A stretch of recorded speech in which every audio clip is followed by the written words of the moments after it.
आज अपन पढ़ रहे हैं कि द्विघात समीकरण के मूल्य वो श्रीधर आचार्य विधि द्वारा द्विघाती सूत्र का उपयोग करके किस ढंग से निकाला जा सकता है। किसी भी द्विघात समीकरण को हल करने की टोटल 3 विधियां अपन पढ़ते हैं। एक तो गुणनखंड विधि जिसके अंदर अपन टुकड़े बना के करते हैं, फिर पूर्ण वर्ग विधि, और तीसरी जो विधि है वो श्रीधर आचार्य विधि, अर्थात कह सकते हैं द्विघात सूत्र का सीधा प्रयोग करके अपन सीधे द्विघात समीकरण के मूल्य वो लाते हैं। तो आज अपन देखते हैं कि द्विघात सूत्र के माध्यम से किस ढंग से ये सवाल हो सकता है। बहुत ही इजी है, यदि आप एक सूत्र याद करते हैं तो बहुत फास्ट तरीका है सबसे। तो सबसे पहला काम है इसके अंदर कि आपको जो भी द्विघात समीकरण दे रखा है उसकी तुलना व्यापक द्विघात समीकरण से करना है। तो व्यापक द्विघात समीकरण से यहां लिखेंगे कि व्यापक द्विघात समीकरण। और व्यापक द्विघात समीकरण सब जानते होंगे, ax² plus bx plus c बराबर 0 से करने पर जो भी द्विघात समीकरण दे रखा है उसकी तुलना अपन क्या करेंगे, व्यापक द्विघात समीकरण से। तो जैसे ही अपन तुलना करेंगे, यानी x² का गुणांक है वो क्या है, a है, तो यहाँ पे x² का गुणांक क्या है, 9, तो यहां से आ जाएगा क्लियर a बराबर 9। उसी प्रकार आपको a, b और c सब निर्धारित करना है। अब देखिए x का गुणांक क्या है, b, तो इसी प्रकार यहाँ पे देखना है x का गुणांक कितना है, 7। हमेशा ध्यान रखना है यदि आपके आगे माइनस है तो माइनस को साथ में लेना है, सिंबल है वो साथ में आएगा। तो x का गुणांक यहाँ प्लस वाला 7 है, इसलिए मैं सिर्फ 7 ही लिखूंगा, क्योंकि जिसके आगे कोई सिंबल नहीं लिखते वो क्या माना जाता है, प्लस। तो b बराबर कितना आ जाएगा, 7। Next c। अब c क्या है, देखिए c का मान आ जाएगा वो क्या हो जाएगा, c है वो अक्षर पद है, यहाँ पे अक्षर पद कितना है, -2, तो यहाँ मैं लिख दूंगा -2। इस प्रकार से आपके a, b और c का मान आ गया। अब आपको एक विविक्त कर d निकालना है, तो यहाँ लिखेंगे विविक्त कर, और इसको कैपिटल D से लिखते हैं d, और d बराबर होता है b² माइनस 4ac। इसको आप निकालेंगे तो आपको पता चल जाएगा कि जो मूल है वो कैसे आएंगे, वास्तविक आएंगे या काल्पनिक आएंगे, और वास्तविक आएंगे तो कैसे आएंगे, अलग अलग या समान। तो इस ढंग से आपको पता करना है। तो b² माइनस 4ac अपन निकालते हैं, तो देखिए यहाँ b कितना है, b है वो 7 है, तो ये 7 लिख लेंगे, 7 का स्क्वायर। फिर 4a का मान अपने कितना है, 9, तो यहाँ 9 लिख लिया।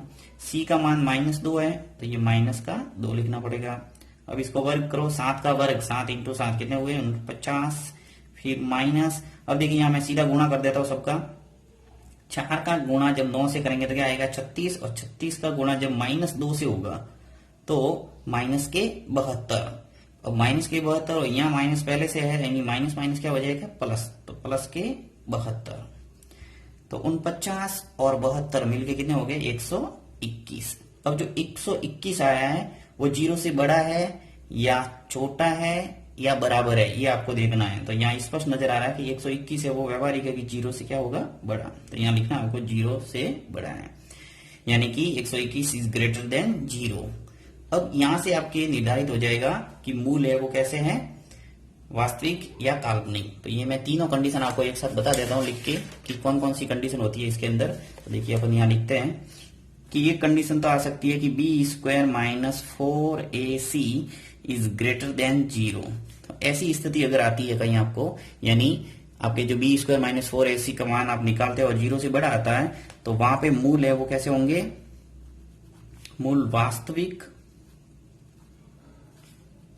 तथा भिन्न, यानी दोनों मूल है वो अलग अलग आएंगे, एक प्लस का माइनस का आ सकता है। अब देखिए यहाँ दूसरी स्थिति ऐसी हो सकती है कि b² माइनस 4ac इज बराबर 0 equal to 0, b² minus 4ac equal to 0, यानी b² माइनस 4ac आप निकालेंगे तो 0 भी आ सकता है। तो यहाँ मूल वास्तविक तो होंगे, मूल वास्तविक होंगे तथा समान होंगे, यानी दोनों उत्तर है वो मूल है वो समान ही निकलेंगे, जैसे 2 2, 1/2, 1/2 दोनों, तो मूल समान। तीसरी कंडीशन ये हो सकती है कि b² माइनस 4ac जब आप निकालेंगे इज लेस देन 0 आ सकता है, यानी कि माइनस वाला मान आ सकता है जब आप निकालेंगे b² माइनस 4ac। तो यहां लिखना मूल काल्पनिक होंगे, यानी कोई वास्तविक मूल विद्यमान नहीं, तो मूल काल्पनिक कह सकते हैं।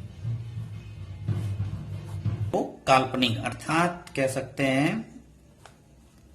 अर्थात कोई वास्तविक मूल विद्यमान नहीं, ऐसे कह सकते हैं, राइट। तो यहाँ पे आपको तीनों कंडीशन है वो याद रखनी पड़ेगी। B square minus 4ac is greater than 0, equal to 0 और लेस देन 0। तो यहाँ अपन देख रहे हैं कि इस सवाल के अंदर आपके जो स्थिति बन रही है वो बी स्क्वायर माइनस 4ac जो निकाला है आपने इज ग्रेटर देन 0 आ रहा है, इसलिए अपन कहेंगे कि मूल कैसे है। अतः आपको सवाल के अंदर भी लिखना पड़ेगा, अतः मूल वास्तविक तथा भिन्न भिन्न होंगे, भिन्न भिन्न है।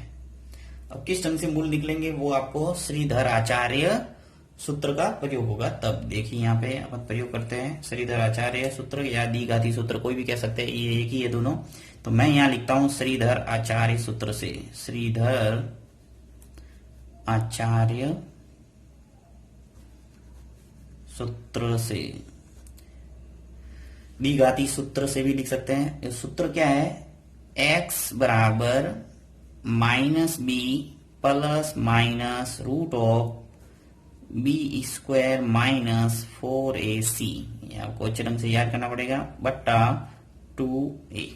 ये दी का सूत्र है, इस सूत्र से आप मूल है वो निकाल सकते हैं। तो यहां मैं मान रख लेता हूं x बराबर माइनस बी, देखो सूत्र का माइनस है और b का मान है वो कितना है 7, तो यहाँ आ जाएगा 7। अब देखिए यहाँ पे b की जगह अगर -7 होता तो यहाँ 7 सूत्र का माइनस और -7 होता तो प्लस हो जाता, माइनस माइनस प्लस। अब यहाँ प्लस और माइनस सूत्र का ये लिखना पड़ेगा। बी स्क्वायर माइनस 4ac आप निकाल चुके हैं, बी स्क्वायर माइनस 4ac कितना है 121, तो यहाँ लिख लो 121 बट्टा 2a, 2 इंटू ए का मान लिख लो, यहाँ ए का मान कितना है 9, तो यहाँ से 9 लिख लेंगे। तो x का मान आ जाएगा देखिए अपने -7 प्लस माइनस 121 का जो वर्गमूल है वो कितना आता है 11 बट्टा 2 इंटू 9 कितने हो गए 18। अब आपकी दो कंडीशन बनेगी, देखिए यहाँ प्लस और माइनस है तो एक बार आपको प्लस लेना है, एक बार माइनस। तो मैं ले लेता हूं यहाँ लाइन खींच के, प्लस लेने पर, तो प्लस लेते हैं तो क्या बनेगा, देखिए x बराबर -7, यहां से मैं प्लस सिंबल ले रहा हूं और प्लस 11 बट्टा 18। साथ में ले लेता हूं यहाँ पर माइनस, तो आपको समझ में आएगी, दोनों कंडीशन साथ साथ सॉल्व करता हूं मैं। माइनस लेने पर माइनस लूंगा तो क्या स्थिति बनेगी, x बराबर ये माइनस का 7, यहां से -11 लेना है तो -11 बट्टा 18। अब इसको सॉल्व करते हैं, देखिए x बराबर माइनस का 7 और प्लस का 11, तो एक प्लस का एक माइनस का तो घटता है, तो 11 में से 7 गए तो क्या बचा 4, तो 4 बट्टा 18। अब देखिए ऊपर और नीचे सम संख्या है तो आराम से ये सरल हो जाएगा, तो आप 2 का भाग दे दो, तो 2 का भाग 4 में 2 बार जा रहा है और 18 में कितनी बार जाएगा 9 बार। तो इस ढंग से एक मूल आ गया अपने पास 2 बट्टा 9। इसी प्रकार x का मान दूसरा और निकलेगा, यहां से x बराबर माइनस के 7 और माइनस के 11, माइनस माइनस जुड़ता है तो कितने हो गए -18 बट्टा 18 नीचे हर में, तो x का मान आ गया, देखिए -18 के अंदर 18 का भाग जाएगा तो क्या आ जाएगा -1, तो ये दूसरा x का मान आया, यानी दी गई समीकरण के दो मूल अपन को प्राप्त हो गए। एक तो 2 बट्टा 9 है, एक कितना है -1। तो अंत में आप लिख सकते हैं अतः दी गई समीकरण के मूल 2 बट्टा 9 और -8 है। अब अपन नेक्स्ट सवाल करते हैं जिसके अंदर बी स्क्वायर माइनस 4ac है वो 0 आता है, तब क्या किस ढंग से हल होगा। नेक्स्ट सवाल लिया मैंने 2x square minus 2 root 2 plus 1 बराबर 0, तो इसको भी वापस अपन व्यापक दी गई समीकरण से इसकी तुलना करेंगे। तो यहां लिखिए व्यापक द्विघात समीकरण, और व्यापक द्विघात समीकरण आपको याद करना पड़ेगा ax square plus bx plus c बराबर 0 से करने पर व्यापक द्विघात समीकरण से तुलना करने पर, यहाँ लिख देना तुलना करने पर। अपन कंपेयर कर रहे हैं इसकी, तो a बराबर कितना आ जाएगा 2, एक्स स्क्वायर का गुणा कितना है यहाँ 2, तो आ जाएगा 2। फिर b का मान, तो b का मान देखिए यहाँ -2√2, यहाँ x है सवाल के अंदर, ये x।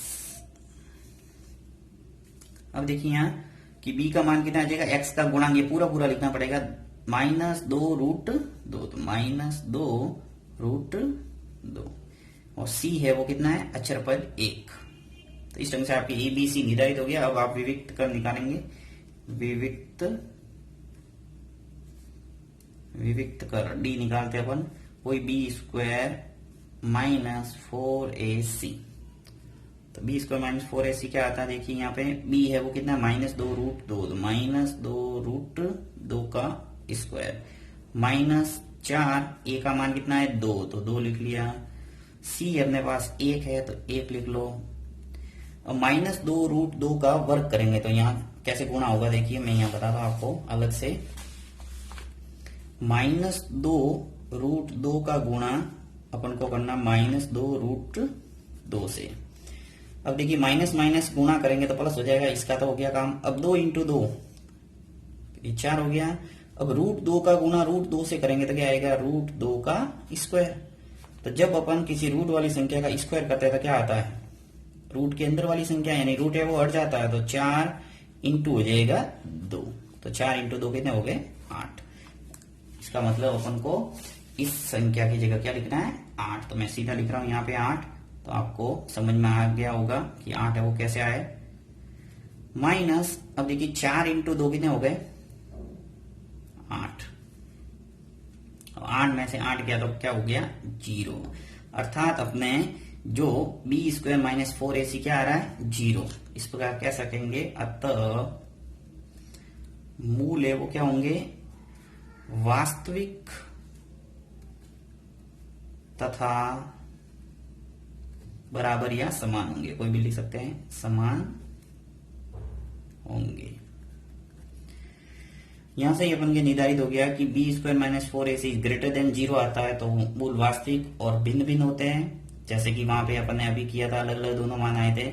और यदि मूल b² -4ac 0 आता है तो मूल वास्तविक आएंगे और समान आएंगे। कैसे आएंगे देखिए, अपन वापस सूत्र लगाते हैं, यहां मैं सूत्र लगा देता हूं। यहां मैं लिखता हूं द्विघात सूत्र से, ताकि आपको दोनों समझ में आ जाएगा। कहीं किताब में द्विघात सूत्र लिखा हुआ है तो कंफ्यूज नहीं होना कि ये क्या है, द्विघात सूत्र से। द्विघात सूत्र वही x बराबर -b plus minus √b² -4ac upon 2a।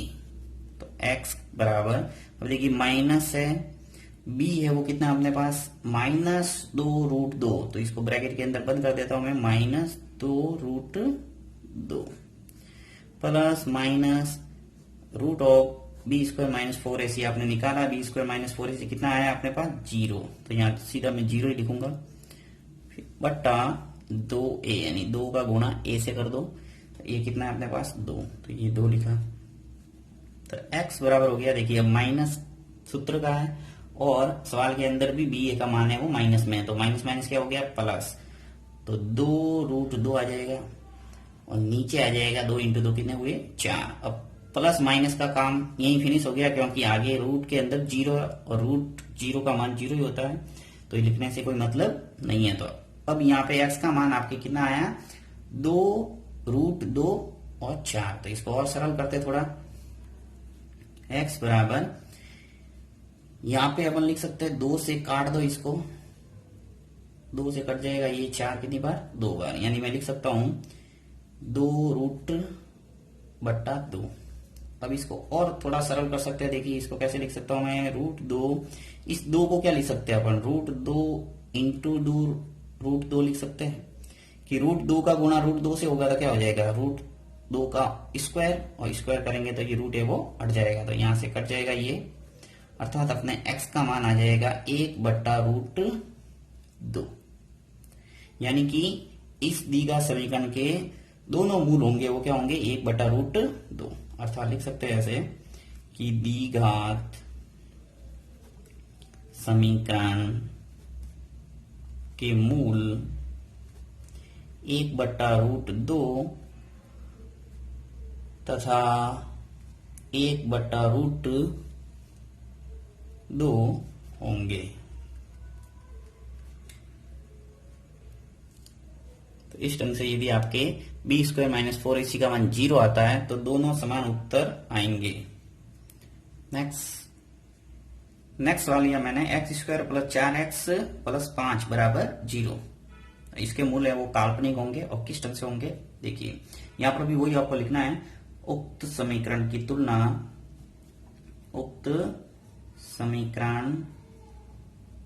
तुलना व्यापक द्विघात समीकरण ax² + bx + c = 0 से करने पर। तो अब यहाँ व्यापक द्विघात समीकरण से जब इसकी तुलना करेंगे तो a का मान क्या आ जाएगा, a यानी x² का गुणांक। देखिए x² के आगे यहाँ कुछ नहीं है, जिसके आगे कोई नहीं होता उसका गुणांक क्या होता है, 1 आ जाएगा। वो जने गलती कर लेते हैं, जिसके आगे कोई गुणांक नहीं वो 0 मान के कर लेते हैं जल्दबाजी में, तो आपको ध्यान रखना है जिसके आगे कोई अंक नहीं है वो 1 गुणांक होता है।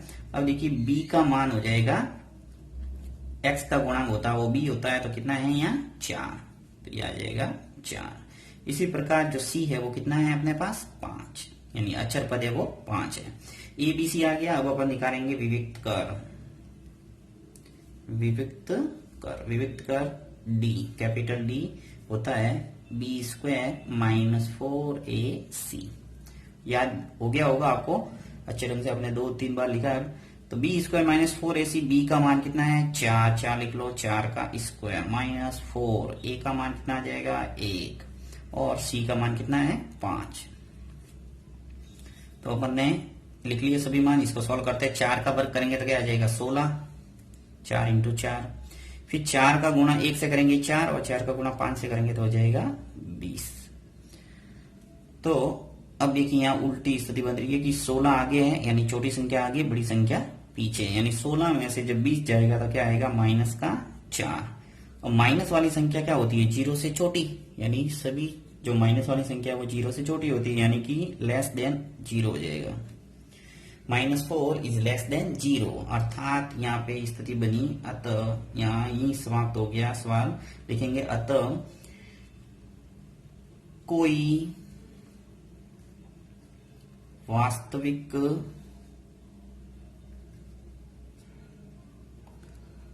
वास्तविक मूल विद्यमान नहीं है। तो इस टाइप के प्रश्नों भी ध्यान रखना है आपको। यदि माइनस में आता है तो कोई वास्तविक मूल विद्यमान नहीं है, अर्थात इसके काल्पनिक मूल निकलते हैं, जो कि हायर क्लास के अंदर 12th 11 12 के अंदर निकालते हैं।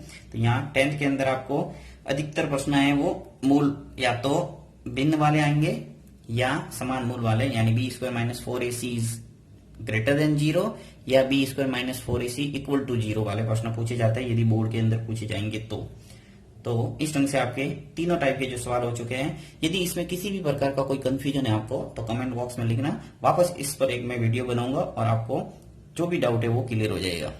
Thank you.